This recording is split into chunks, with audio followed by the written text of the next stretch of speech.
So, mga kapwa ko OFW, kape muna tayo habang magluluto ako ngayon. Ako kasi nauna ngayon dito sa amin. Kaya ako magluluto, mamaya pa yung mga kasama ko. Siyempre, habang nagluluto, may kape. Ito palang bahay namin, bagong lipat lang kami dito, sa linggo pa lang kami rito. Bale, apat kami dito sa aming bahay na to, pinaghati-hatian lang namin kasi mahal talaga ang upa dito ng bahay. Hindi talaga basta-basta, kaya napagkuha ko na yung makasamahan ko na paghati-hatian na lang namin, sama-sama kami. Ang kasama ko kasi bagong dating din, student lang siya. Bagong dating tapos nag-vlog siguro, tatanungin ko siya kung ano yung process niya ng papel. Kasi sa yung kasama ng isa sa online, puro mga bago lang na kaming dating dito. Tigi ilang buwan, halos magkasunod lang din kami. Ayun, naranasan ko dito na kailangan talaga magtipid kasi 19 lang na yung per hour. Kailangan mo magtipid para medyo may mapadala ka sa pamilya mo. Kagaya na yun, sayote na lang yung gulay ko rito. Ganito ang buhay pala sa Canada. Kailangan mo magtipid para sa pamilya. Hindi basta-basta bunga rito.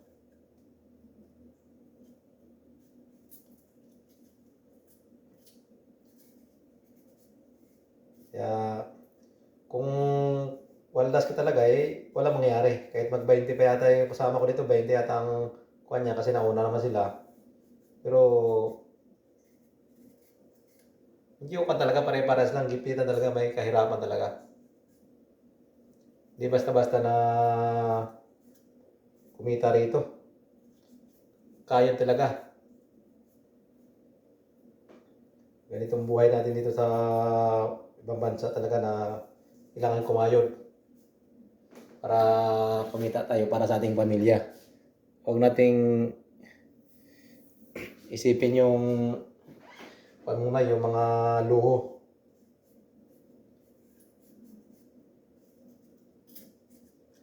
Pag luho talaga wala.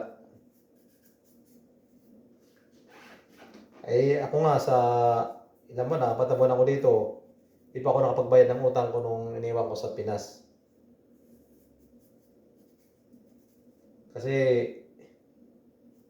nung nanggaling ako sa Qatar, di rin basta-basta kasi ang ticket doon, kaya wala naman ako mahiraman.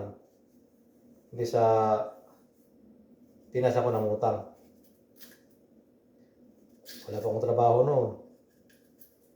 Kaya mahirap ang buhay sa palaran talaga. Pero sa 19 na per hour ko, nakakapandala, pero wala kang ipon talaga rito. Kaya sabi nga namin, kung maayos na naman trabaho sa Pinas, saka may permanenteng trabaho, kumikita ka ng okay, may diyan mapapupunta rito. Ganun ang talaga rito.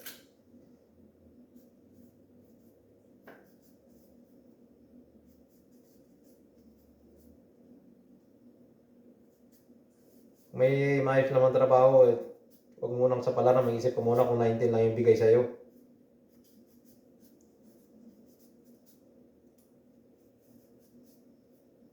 Malaman ko sa kasama ko na pag dumating yung kasi bata pa siya, kung paano yung pag-process niya sa student niya kasi bago pa lang siya, 2 linggo pa lang.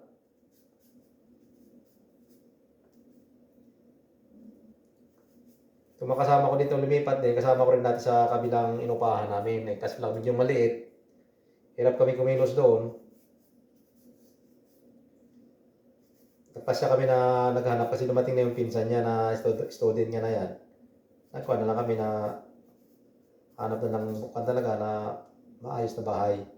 Kasi doon sa kabila, ang tabing namin lang yung kortena. Maganda pa kayo sa Pinas mga upahan ka eh. Maayos ang kwarto.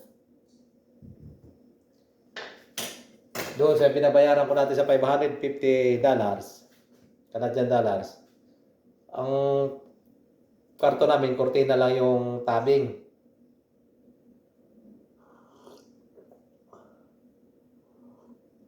Dito ngayon sa bago namin, medyo maluwag talaga. Malaki kasi family to eh.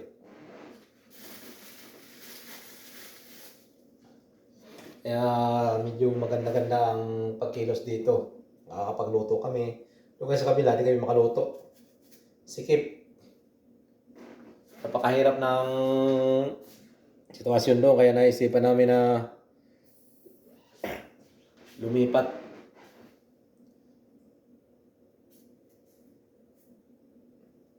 Kaya talagang napakahirap talaga dito yung trabaho kasi yung malamig. 19 per hours mo eh talagang kakayorin mo yun. Hindi mo basta-basta magastos magbili kung ano dito. Huwag ka muna magluho-luho.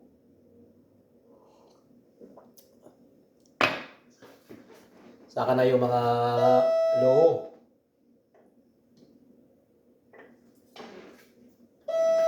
Sige na, nagdo-doorbell yung kasama ko. Punta ko muna. Dumating na kasi yung pogi kong kasama eh. So, tatanungin ko sa iyo sa vlog ko sunod na kung ano yung mga pathway niyo papunta rito. Kasi ito, sinasaysay ko yung hirap buhay dito sa 19 per hour. Pakahirap pa rin ang 19 per hour, hirap budgetin natin eh. Kaya kami dito, 4 kami, sama-sama sa pagkain para makatipid-tipid.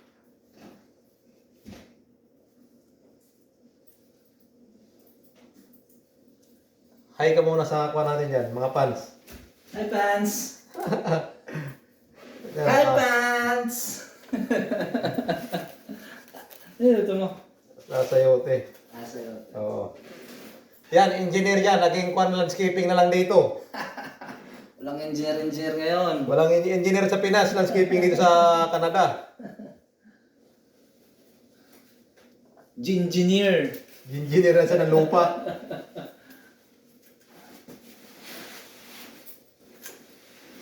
Kaya kwan lang talaga buhay dito.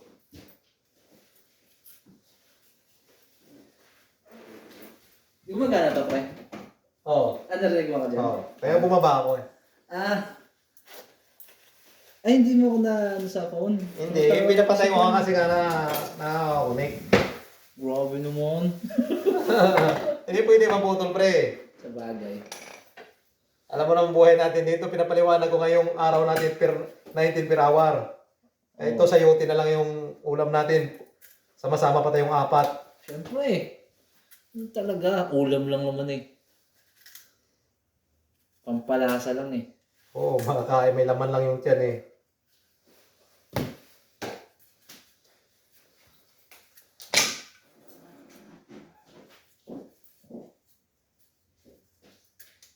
Ito, masarap na to. Nakasigara naman. Gisa ko naman sa karne to, kaya medyo masarap ang timplada nito.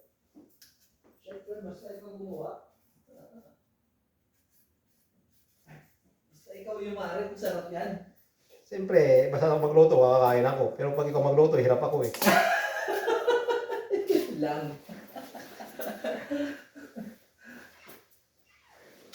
Apat na kwan eh. 4 na menu kasi eh.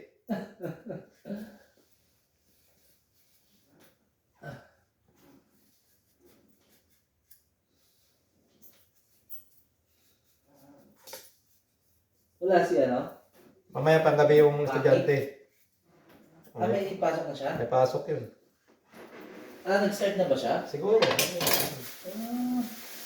Paano kung Wednesday pa ang start niya? Oo, baka na nagpunta eh. Alam mo naman, maraming pera yun. Kalagala rin yun. Bagay. Pagdating ko sarado eh, walang tao.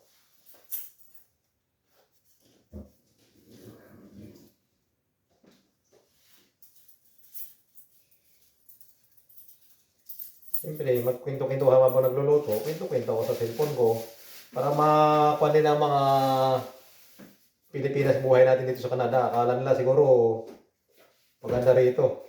Ganda rito! Punta lang kayo. Punta lang kayo. Hindi kaya eh. Bakit hindi? So, pero pag-isipan nyo muna kung 19 yung per hour nyo. Pag-isip muna. Dapat desidido. Desidido ka. Pursigido. Pag ang offer sa'yo ay 19 per hour, pag-isipan muna kung may trabaho kang maayos din sa Pinas. Baka pagdating mo rito sabihin mo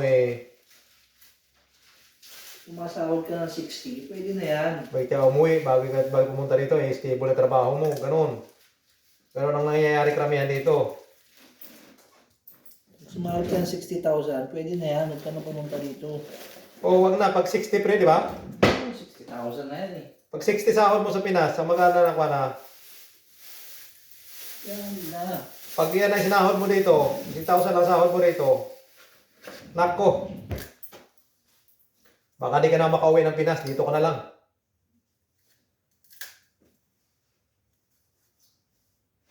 Pumunta ka dito, wala nang uwian. Oo, wala na uwi yan kasi kulang talaga kapos, yung tinatawag na kapos. Kakapusin ka talaga. Ito, subok na namin sa sitwasyon namin dito. Kasi halos magkasunod lang kami lahat dito Oo, sabay-sabay lang. Buwan lang ang pagitan namin pero ramdam na namin yung pagtipid talaga. Hindi na kami makapasyal-pasyal dito Nanghinayang kami bawat bili namin kung ano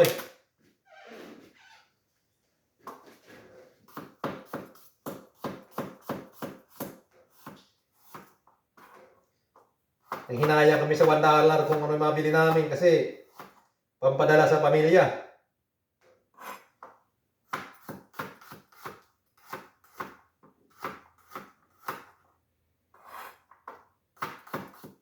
Kaya pag medyo malaki na yung sahod mo sa Pinas, mag 60 nga naman, 50. Pag-isipan mo muna. Saka ang offer mo dito talaga 90 lang, napakahirap.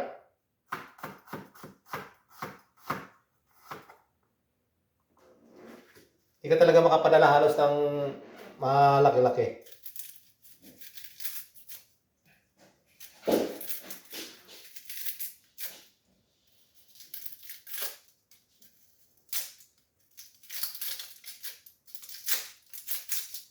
Ako kasi galing ako Qatar pero parang kwan lang. Di magalayo kung kanin ko, tutusin ko. Dito na rin, siyempre, alanganin nila na magsisi ka pa dito ka na. Trabaho na lang.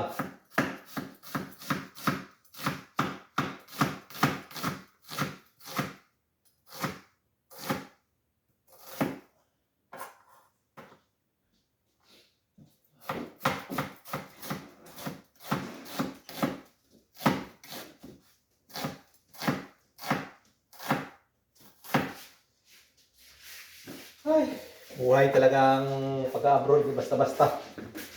buhay parang life. Oo. Kailangan mo kumayod. Dito, oras na binabayaran.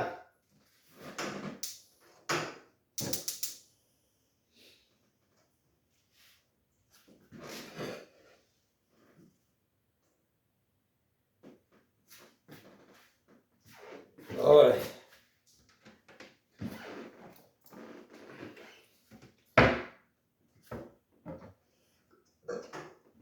Hindi ko na nahiwa to, saglit lang.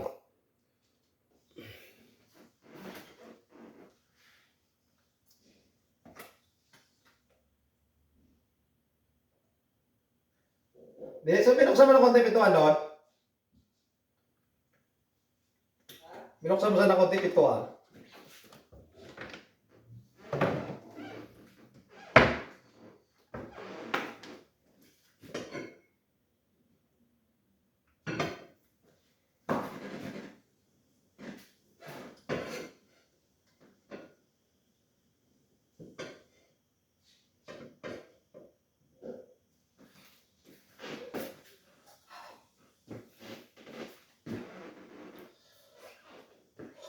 Oh, bukas na lang ito, kwentuhan uli.